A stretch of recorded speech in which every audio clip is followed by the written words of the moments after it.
पूनम पंडित से बात करते हैं। पूनम पंडित जी, बहुत बहुत स्वागत है आपका। धन्यवाद भाई, मैं खड़ी हो जाऊँ, आप थोड़ा सा अच्छा सा महसूस करेंगे ना। आपने बोला बैठ जाओ। हाँ जी भैया। पूनम जी, सबसे पहला सवाल ये है कि जिस तरीके से आप इतनी सुर्खियों में आई हैं, इतनी वायरल तुम हुई भी है, तकलीफ मान रहे हो। इसकी तो दाद देनी पड़ेगी और इसका वजह जरा सा मुझे समझाइए। धन्यवाद। देखिए, जब जब सच को दबाया जाता है और खासकर एक किसी बेटी को, तो वो उभर के आती है। वो लोग शायद, मुझे लगा उन्हें ज्ञान का आभार कम हो या उनके ज्ञानी लोग कम हो जो मुझे रोकना चाह रहे हो।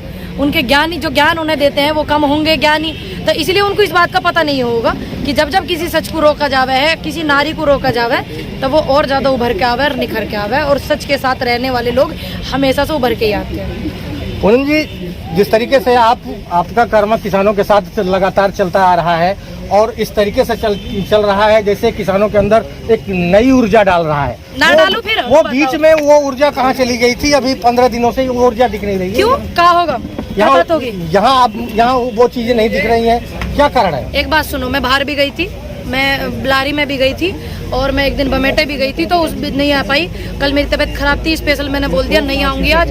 तो बाकी ऊर्जा कहाँ चली गई? मेरे धोरे कि तुम्हें लेने की टेक्निक पावर तो नहीं कि तुम मेरी ऊर्जा ले सको, ऐसा थोड़ी है कुछ। मेरी ऊर्जा मेरे पास रहेगी, मेरी ऊर्जा सच की है, मैं बिकाऊ ना हूँ। कई किसानों से बात किया, कहे पूनम पंडित आजकल यहाँ नजर नहीं आ रही। कौन कह रहा है? ऐसी बात मत करे करो, कल ही नहीं आई मैं तो बस। कौन कह रहा है? देखो कैसी बात करते हो आप, गलत बात करते हो आप ही खुद। कल मेरी तबीयत खराब थी, मैं नहीं आई। उससे एक दिन पहले आई शाम को, जिस दिन रेल रुकी थी, धनकोर गई रेलवे स्टेशन पे उनके साथ में। और यहाँ पे और ना जाऊँ, तुम क्या चाह रहे हो? आंदोलन में थी आप? हाँ बिल्कुल थे, कैसे नहीं था? तो इसका मतलब तुम्हें ज्ञान कम है, पूरा ज्ञान लेकर आते भैया। भैया आपको खुद ज्ञान नहीं है इस बात का। इसी चीजों का ये माहिर है पूनम पंडित, जो हंसाती भी है और बेबाक तरीके से बोलती भी है। तो हम सवालों का सिलसिला जारी रखते हैं। हाँ, करो। पूनम जी, जिस तरीके से बीच में आपकी एक वीडियो वायरल हुई, कौन सी? जिसमें आप काफी इमोशनल थी। अच्छा। अरे भैया, मैंने 10 जवाब दे दिए मैंने। जब परिवार से दूर होने की बात हो तो जो परिवार की अहमियत समझे, परिवार से प्यार करे। देश के अन्नदाता का परिवार मेरा परिवार है। तो जब मुझे इनसे दूर होने की बातें होने लगी तो मुझे दुख हुआ, लेकिन टूटी नहीं हूँ। और ये बात की गवाही है कि मैं आंदोलन में आज भी हूँ, आ रही हूँ और अपनी बात रख रही हूँ, किसानों की बात रख रही हूँ। ये सभी मेरे साथ लगाव करते हैं, मुझे आशीर्वाद देते हैं। बड़े लोग, बुजुर्ग लोग मेरा सहयोग करते हैं, युवा मेरे साथ रहता है, महिलाएं भी मुझे काफी प्यार करती है। आ रही हूँ और आती रहूंगी।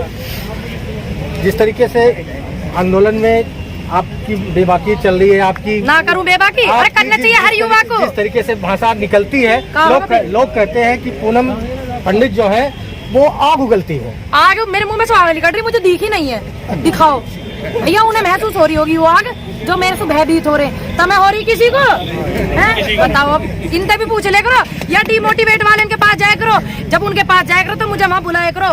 अगर मैं 4 सवाल करके ना उनके फिट कर दूं दिमाग को।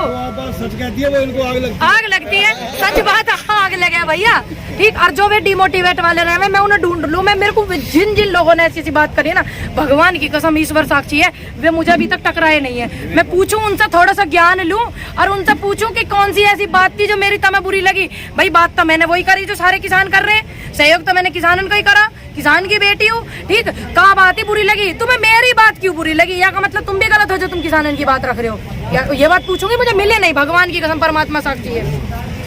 और आखिरी सवाल, समय कम है, कि सरकार जो है अभी तक 11 बार की वार्ता कर चुकी है, अभी तक फैसले नहीं ले रही है और यहाँ तक कि अब किसानों का आंदोलन अक्टूबर तक जाने को अक्टूबर। देखिए मेरी बात सुने, मैं पूनम पंडित, मेरे जो खुद के विचार हैं, मैं तो यहाँ तब तक रहने वाली हूँ जब तक ये देश का अन्नदाता यहाँ बैठा रहेगा, ठीक।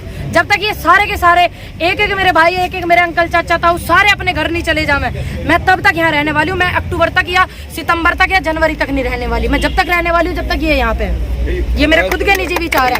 बाकी कोई अक्टूबर तक रहो, कोई दिसंबर तक रहो, ये उनके निजी विचार होंगे मेरे हिसाब से। मुझे नहीं पता कौन यहाँ कब तक रहने वाला। एक आरोप और आप पे ऊपर लग रहा है। हाँ। कि ये स्टंट है, आगे पूनम पंडित का चुनाव लड़ने की तैयारी। देखो मेरी बात सुनो, मेरे तो चुनाव लड़ने को कोई विचार नहीं, लेकिन मैं एक बात तुम्हारे दिमाग को बता दूं कि जब जब कोई युवा ऐसे आगे आता है और वो तुम्हारी बात को रख रहा हो और कोई व्यक्ति ऐसा चुनाव लड़ना चाह रहा हो, मानो मैं नहीं हूँ, कोई और मेरा भाई लड़ना चाह रहा हो, एक तो तुम सभी चाहते हो कि तुम्हारी बात वहाँ रखे, पार्लियामेंट में बैठे, फिर क्या पूनम पंडित चुनाव लड़? अरे भैया चलो मैं लड़ने वाली हूँ, हालांकि मुझे लड़ना ना, घबराइए मत, मानो मैं लड़ने वाली, तुम्हारी बात ही तो वहाँ रखूंगी जाके। ऐसे ऐसे युवा लड़ेंगे, तुम्हारी बात ही तो रखेंगे। कैसी कैसी बात करो, एक तरफ तो तुम कहो कि हमारा बंदा वहाँ बैठा है, एक तरफ तुम कहो कब कि ये चुनाव, अरे जब चुनाव तुम्हारे व्यक्ति नहीं लड़ेंगे तुम्हारी बात कैसे रखेंगे?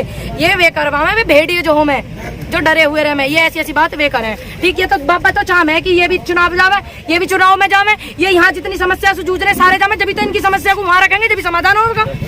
भाई हमने तो यही जाना और इसलिए पूछना चाहा कि वो पार्टी कौन सी है जिसे चुनाव।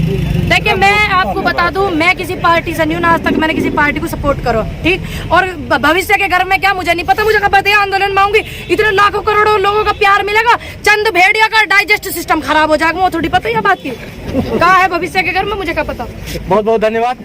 ये थी पूनम पंडित जिन्होंने देखा कि